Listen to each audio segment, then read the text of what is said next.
Welcome back to the channel. I'm the Rational Gooner, and I thought I'd put a little special post up and a little tribute to one man, Mikel Arteta. I think all the plaudits should go to him for not just what's happened this week, but what's happened over this long process that began with his appointment in 2019.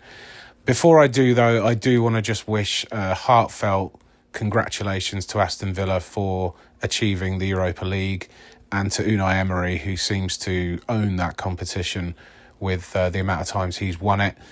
Very, very well done. It's a very difficult competition to go deep into and to win for anyone. Apart from last season, we won't mention that. But this season, Aston Villa were the best team in the tournament. They finished top of their league, and their full value for winning 3-0 in that final against Freiburg. I didn't watch the game. I saw the result, but I wasn't surprised that they got over the line. So excellent, fantastic, well done, Aston Villa.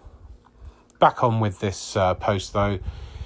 This Premier League title belongs to Mikel Arteta. After last season, and I'm going to start with last season, the inquest began. We were a team that looked good against the so-called Big Six. I'm talking results like 5-1 against Manchester City, 3-1 against Liverpool. These were great feel-good results, and it showed that we were competing at the very top, but we were only ever going to get 3 points in those games.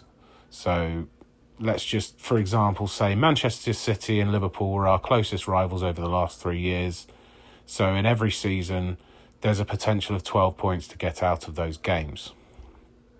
What we also were last season, we were also a team that surrendered points to so-called lesser clubs. Games that historically we should be expected to comfortably take 3 points in. But we were constantly falling short. Arteta addressed the reasons why these games were becoming problematic. The reasons we were struggling against teams like Fulham, Brighton, Brentford, Bournemouth, West Ham, Crystal Palace, Nottingham Forest, Wolves, and the teams that got promoted, 3 teams from that. So if we add all of those teams up, including the 3 teams that got promoted from the Championship, that's 11 games, right? At home and 11 games away. So that's 11 teams, 22 games, right? So if you compare that to competing with the Big Six, that's 66 potential points up against 12 potential points. So what Arteta did was he looked at that and thought, right, we need to start concentrating on these games. It's a lot more potential than just getting 12 points and getting bragging rights off the big teams. So the main reasons we were coming up short were adapting in game to the adversity that was in front of us. So adapting to in-game adversity.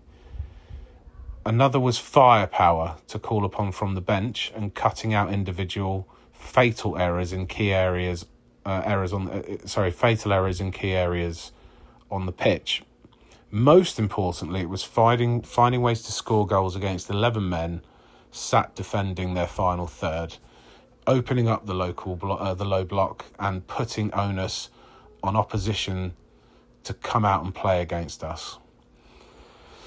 So, along with sporting director Andrea Berta, he identified the correct recruitment of bringing in strong, resilient warriors. I'm talking Zubamendi, Hincapié and Mosquera.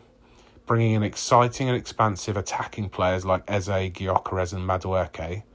And also retaining quality squad players like Marino, Havertz, Miles Lewis-Skelly, Trossard, White.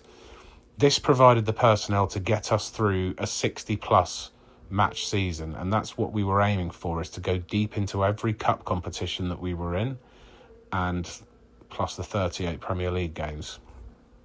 He then set about eradicating the mentality of approaching the lesser teams with adjusted intensity. So cutting out the individual mistakes and installing tactical and in-game situational awareness into his players. The work we do without the ball is just as, if not more, important than the style of play when we're in possession of it. He then addressed the low blocks, the fine margins, how we were going to make these teams open up and provide the pockets that Odegaard, Eze and Saka like to operate in. He knew it was crucial to get that first blow in by scoring first and finding a way to do that.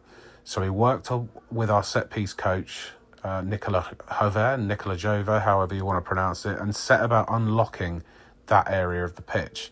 He realised that when the ball is dead, there's more control. There's more choreography and less improvisation. Corners, free kicks and throw-ins have been part of football since the laws of the game were introduced over 150 years ago. There's no mystery, only the potential to get the initiative if you were one or two steps ahead of the opposition. So with Rice and Saka being capable of dropping world-class balls into the dangerous areas, the percentages started to increase and the likelihood of scoring added an aura. Suddenly the teams feared our dead ball routines and tried to avoid giving away corners and free kicks in dangerous areas. There was a sense of inevitability filled in the air every time we got a set piece. Having added this weapon to our armoury, we were now finding ways to score without having to pass teams to death. And with an immovable steel formed around our spine, starting with an agile and acrobatic number one in Raya between the sticks, two centre-backs in Saliba and Gabriel that perfectly complemented each other's playing styles, along with Declan Rice being allowed a more free role, a more number 8 role, knowing that he can commit further forward with Zubimendi providing that blanket of cover behind him.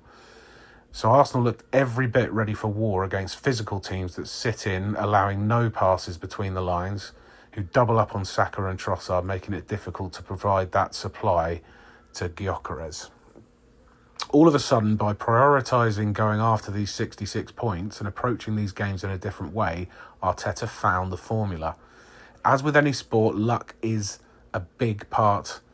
Luck has got a big part to play, and as any champion will tell you, fortune favours the bold. Basically, you make your own luck. As many decisions by on-field and VAR officials have gone against us as for us. It's only a problem when you're doing better than the rest of the league. It's only apparent when results start to go in your favour. It happened to Liverpool in 2020, Man City throughout Pep's reign, and Manchester United through Fergie's years, and also Mourinho through the Chelsea years. The decisions that go in your favour at clutch times are the only ones that are remembered, scrutinised and criticised. We had our fair share of bad luck. Believe me, those decisions that we've had down the years in the Arteta era with VAR have definitely gone against us as much as it's gone for us. But most importantly for Arteta, he told us to trust the process. Huge credit has to go to Josh Kroenke, who stuck by him. He saw past the overwhelmingly loud and short-sighted minority of our fans craving instant success. To have that maturity to see that Arteta wasn't just plugging holes, papering over cracks, taking shortcuts to success. What Arteta has done is drop the anchor, rebuilt the foundations one piece at a time, and turned a once sinking ship around to arrive at the pinnacle of English football once again. Forget agendas, forget the toxic outside hypocrisy, and just look back at this season as a whole. Realise what has been achieved. Arteta is now in the same conversation as Bertie Mee, Herbert Chapman, George Graham and Arsene Wenger as a manager that has brought the biggest prize in English football to the red side of North London. He did it his way, through unwavering persistence and consistency. Through the laughs, sneers, comments and constant belittlement, he has done it. On the 30th of May, he has the opportunity to surpass the aforementioned manager's achievements by adding the first Champions League trophy to our collection in our history. 90 minutes to footballing immortality. A one-off game against the defending champions. Can we do it? Of course we're capable. Football's a constant chase for that pot of gold at the end of the rainbow, a pursuit of dreams. Thanks to Arteta, we are now in a position to control the destiny of our dreams. Mikel Arteta, you are a Premier League winning manager. Nobody can take that away from you. Thank you very much for joining me, and please remember to like and subscribe, do whatever you want, and add a comment if you need to. Take care.